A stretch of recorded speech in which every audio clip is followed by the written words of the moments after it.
It's called How the Prime Minister Stole Freedom. Yeah, it was the last one. The Prime. You can see, I hope to finish this talk show one day. Well, the fake Morgan. I am not Morgan Freeman. What you see is not real. Don't believe everything that you see is real. Don't believe everything that you hear is real. እሺ በሶስተኛነት የምናየው የቴሌግራም እና የዋትስአፕ ኤአይ ስካሞች ናቸው። ቴሌግራም እና ዋትስአፕ በመጠቀም በጣም አጓጊና እንዲነኩ የሚያደርጉ ቴክስቶችን ወይ ሜሴጆችን ይልኩላችኋል። ለምሳሌ ኮንግራቹሌሽን ዩ ዎን $10,000 ምናምን፣ ያ ማለት እንኳን ደስ ያለህ $10,000 አሸንፈሃል። ስለዚህ ይሄን ለማግኘት ይሄን ሊንክ ንካ ምናምን በማለት ይልኩላችኋል። ወይም ደግሞ ከቴሌ የተላከ በማስመሰል በቴሌ ብር የኔ ያህል ብር እንደዚህ አሸናፊ ሆነሃል፣ ስለዚህ ይሄን ንካ፣ ወይ ደግሞ እንደዚህ ሳምሰንግ ስልክ ስላሸነፍክ በዚህ ምክንያት ይሄንን ሽልማትን ለመውሰድ ይሄን ሊንክ በመንካት መውሰድ ትችላለህ ምናምን የሚል ነገር ይልኩላችኋል። ወይም ደግሞ ከባንክ አካውንታችሁ ወይ ደግሞ ከሲቢ ለምሳሌ የሲቢን ሎጎ በመጠቀም የንግድ ባንክ ምናምን አስመስለው የሆነ ምልክት ይልኩላችኋል። ከዚህ ከምታውቀው ወዳጅ እንደዚህ ተልኮልሃል ምናምን የሚል ነገር ይልኩላችኋል። እና ብዙ ጊዜ የሚልኩላችሁ ነገር መሆን ብለው ተጠንተው እናንተን የሚያጓጓና በቀላሉ እንድትነኩት የሚያደርግ ቴክስቶች ስለሆነ የሚልኩላችሁ የመንካት እድላችሁ ሰፊ ነው የሚሆነው። ስለዚህ እንደዚህ አይነት ነገር ሲላክላችሁ ሁሉ ጊዜ ከኦፊሻል ከትክክለኛው ባንክም ከሆነ ከትክክለኛው የባንክ ወይ ከቅርንጫፍ የተላከ ወይ በስትክክል በራሳችሁ ወይ ባንኪንግ ገብታችሁ ከምታረጉት ነገር መሆኑን ማረጋገጥ አለባችሁ። ከቴሌንም ከተባለ ቴሌ ዝም ብሎ ለምሳሌ በቴሌግራም ወይ ዋትስአፕ ሜሴጅ ይልክላችሁ አይችልም በምንም አይነት ሁኔታ። ወይ በራሱ በቴክስት ይልክላችኋል፣ ወይ ደግሞ በስልክ ተደውሎም ሊነገር ይችላል፣ ወይ በኦፊሻል በቴሌቪዥን እና በሬዲዮ ይነገራል እንጂ እንደዚህ የማይሆን ነገር ስልክ ያሸንፋችኋል ብሎ በቴሌግራም ሊልክላችሁ አይችልም። ስለዚህ እንደዚህ አይነት ነገሮችን መጠንቀቅ አለባችሁ ማለት ነው። ብዙ ጊዜ ቴሌግራም በዚህ ነገር ተጋላጭ ነው ይባላል። ስለዚህ ከቴሌግራም ላይ የሚላክላችሁን ቴክስቶች ስፔሻሊ ማታውቁት አይነት ሊንክ ከሆነ ከመንካታችሁ በፊት ደብል ቼክ ማድረግ ይኖርባችኋል ማለት ነው።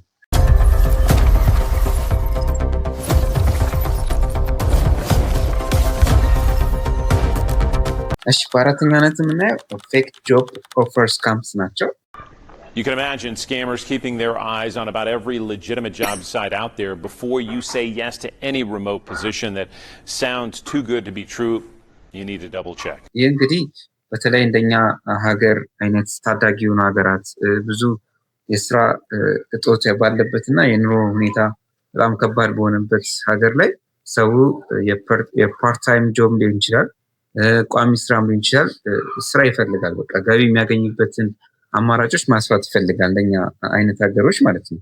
ስለዚህ ይሄ እንዳለ ስለሚታወቅ በጣም የስራ ፍላጎት ያለው ስራ ለመስራት ገቢ ለማግኘት በጣም የሚጥር ሰው እንዳለ ስለሚታወቅ ኤአይን በመጠቀም በጣም ሙያዊ የሚመስሉ ፕሮፌሽናል የሚመስሉ የስራ ማስታወቂያዎች ክሬት ይደረጋሉ፣ ይዘጋጃሉ።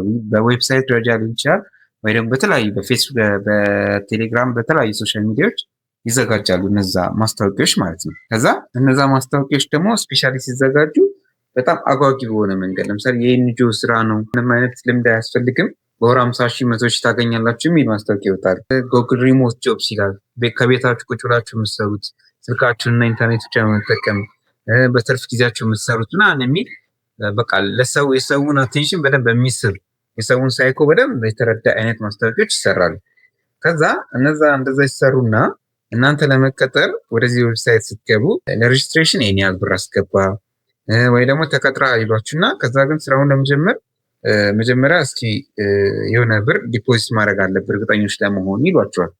ወይም ደግሞ ስራውን ለመጀመር እስኪ የባንክ አካውንትንና አይዲ ነምበርን አይዲ ፎቶ ምናምን ላክልን ለማስላንተ ብር የምናስገባበት ምናምን ይሏችኋል። እንደዚህ ሲሏችሁ በቃ ቀጥታ መጠርጠር ነው ያለባችሁ፣ የሆነ ችግር አለ ማለት። ስለዚህ ለመቀጠር ስትፈልጉ መጀመሪያ ብር አስገባ የሚል ነገር ካለ ሲጀመር በቃ ማቆም ነው ያለባችሁ፣ ወይ ደግሞ ቼክ ማድረግ አለባችሁ ማለት ነው። እንደዚህ አይነት እንትኖች ሲያጋጥሟችሁ ምንድነው ማድረግ ያለበት? አንደኛ ከተለቀቀው ሳይት ወይ ደግሞ ካያችሁበት የቴሌግራምም ይሁን የፌስቡክ ፔጅ ላይ ሳይቱን እንትኑን ተወስዱና ኢሜይሉን ወይ ደግሞ የዌብሳይቱን ተወስዱና ኦፊሻል ወደ ሆነ ፔጅ ሄዳችሁ ቼክ ታደርጋላችሁ። ያንን ነገር ቼክ ታደርጉና እውነት ያ የሚባል እንደዛ አይነት ዌብሳይት አለ ወይ የሚለውን ቼክ ታደርጋላችሁ። እዛ ኦፊሻል ከሆነ ከትክክለኛው ፔጅ ላይ ያለውን ኢሜል ተጠቅመው ነው ወይ እዚህኛው ላይ የስራ ማስታወቂያው ላይ ያሰፈሩት ያስቀመጡት አድሬሱ ምናምን ታዩና ክሮስ ቼክ ታደርጋላችሁ። ከዛ በመቀጠል ደግሞ በቴክስት ብቻ አውርታችሁ ተቀጥረሃል የሚል ድርጅት በአሁኑ ሰዓት የለም። ኦልሞስት አለ ብዬ አላስብም። ቴክስት ብቻ አውርታችሁ በቴክስት ብቻ ኢንተርቪው አድርጎ በኮንቨርሴሽን ተቀጥረሃል የሚል ስለሌለ ፌስ ቱ ፌስ የሆነ ቪዲዮ ኢንተርቪው፣ ኦንላይን የሆነ የቪዲዮ ኮንፈረንስ እንደሚባለው የቪዲዮ ኢንተርቪው ያስፈልጋል ይሰጣል ብዙዎቹ ድርጅቶች ማለት ነው። ስፔሻሊ ውድ ተከፋይ የሆኑና የኤንጂኦ ስራዎች ሲሆኑ፣ ስለዚህ በቴክስት ብቻ አውርታችሁ ተቀጥረሃል ለሚላችሁ ከሆነ ያው ውሸት እንደሆነ ማወቅ አለባችሁ። በሶስተኛነት ደግሞ ስራ ተቀጥረሃል ወይ ደግሞ ለመቀጠር እንደዚህ ግዛ ወይ ደግሞ የኔ ያህል ብር ላክ ምናምን የሚላችሁ ከሆነ በቃ አሁን ማቆም አለባችሁ። የትልቅ ሬድ ፍላግ ነው። ምክንያቱም ስራ እናንተ ለማግኘት ስራ እንደሌላችሁ የታወቀ ብር አስገባ የሚላችሁ ከሆነ በቃ ውሸት ነው፣ እስካም ነው። ስለዚህ ምንም አይነት ብር መላክ የለባችሁ። እነዚህን ቅድመ ሁኔታዎች አይታችሁ ቼክ አድርጋችሁ እነዚህን የሚያልፍ ከሆነ ብቻ መቀጠል አለባችሁ ማለት ነው። በዚህ ሁኔታ ራሳችሁን መከላከል ትችላላችሁ።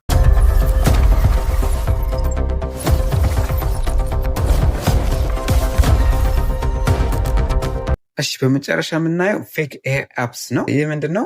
በኤአይ ስም የሚወጡ ብዙ ሀሰተኛ የሆኑ አፖች አሉ። በአሁኑ ሰዓት የኤአይ ቱሎችን በመጠቀም የተለያዩ የስልክም ሆነ ለኮምፒውተር አገልግሎት የሚውሉ አፕሊኬሽኖች እና ሶፍትዌሮች መስራት ይቻላል። ስለዚህ እነዛን ሶፍትዌሮች ዝም ብለን ከማይታወቁ ዌብሳይት ላይ ገብተን የምናወርድ ከሆነ ብዙ የኛን መረጃዎች ይወስዱብናል ማለት ነው። ስለዚህ ልክ የሆነ አንድ አፕሊኬሽን ብዙ ጊዜ የምንጠቀመው አፕሊኬሽን ይኖራል ስልካችን ላይ። ለምሳሌ ወይ ጋላሪ ሎከር ሊሆን ይችላል፣ ካልኩሌተር ሊሆን ይችላል፣ ስክሪን ሪከርደር ሊሆን ይችላል። ብቻ ብዙ ጊዜ የምትጠቀሙት አይነት አፕሊኬሽኖች በኤአይ ተሰርተው የሆነ ዌብሳይት ላይ ሊገኙ ይችላሉ። ስለዚህ ቀጥታ ሰርች አድርጋችሁ ከማታውቁት ዌብሳይት ላይ የምታወርዱ ከሆነ ልክ ያንን አፕሊኬሽን አወርዳችሁ ለመጠቀም ሳይኒን ስታደርጉ የተለያየ የኢሜይላችሁን ፓስወርድ ሊሆን ይችላል፣ ስልካችሁ ውስጥ ያለውን ፎቶዎች፣ ሜሴጆችን እንዲሁም የኮንታክት ኢንፎርሜሽን እና የተለያዩ ፕራይቬት የሆኑ የባንክ የተለያዩ የሶሻል ሚዲያ አካውንቶቻችሁን ሳይኒን እያደረጋችሁ ስታስገቡ ሪከርድ እያደረገ ሊወስድባችሁ ይችላል። ስለዚህ ይህን ለመከላከል ምንድነው ማድረግ ያለባችሁ? ማንኛውንም አይነት አፕሊኬሽን ለስልካችሁም ሆነ ኮምፒውተር የሚሆኑ ሶፍትዌሮችን ስታወርዱ ከአፕ ስቶር ወይ ደግሞ ከፕሌይ ስቶር ከታዋቂ ሆኑ ዌብሳይቶች ነው ማውረድ ያለባችሁ። ምክንያቱም እነዚህ ዌብሳይቶች አፕሊኬሽን ሲጭኑ መጀመሪያውኑ ኃላፊነቱን ወስደው ችግር ካለባቸውም እንዲቀጡ ሆኖ የራሱ የሆነ አግሪመንት ስላለው እንደዛ አይነት ፌክ የሆኑ አፕሊኬሽኖች እነዚህ ሳይቶች ላይ እና አፕ ስቶር እና ፕሌይ ስቶር ላይ አይኖሩም። ስለዚህ ከነዛ ብቻ አውርዱ። ኢቨን ከነዛ ዌብሳይት ራሱ ስታወርዱ ከዚህ በፊት ያወርዱ ሰዎች የሚሰጧቸው ሪቪዎች ወይም ኮሜንቶች አሉ። ስለዚህ ከተሰጡት ኮሜንቶች ውስጥ ጥሩ የሆነ ኮሜንት የበዛውን አይታችሁ ማውረድ ይኖርባችኋል ማለት ነው። በዚህ መሰረት ራሳችሁን ከአጭበርባሪዎች መከላከል ትችላላችሁ ማለት ነው። እሺ ዛሬ ቪዲዮ ይሄን ይመስል ነበር። አይሆፕ በጣም ጠቃሚ እንደሆነ ተስፋ አደርጋለሁኝ። ቀድማችሁ እነዚህ ነገር አውቃችሁ ራሳችሁን ከተለያዩ የማጭበርበር ሂደቶች ራሳችሁን እንድትጠብቁ ያደርጋችኋል ብዬ አስባለሁ። ቪዲዮ ከተመቻችሁ እንደተለመደው ላይክ እና ሼር አድርጉት። እንሰራላችሁ የምትፈልጉት ሌላ ነገር ካለ ወይም ደግሞ እንዳስተካክለው የምትፈልጉት ነገር ካለ ኮሜንት ላይ አሳውቁኝ። ከዚህ በተጨማሪ ቀጣይ ሌሎች ጠቃሚ ቪዲዮዎች ይዤላችሁ እመጣለሁ። ቻው።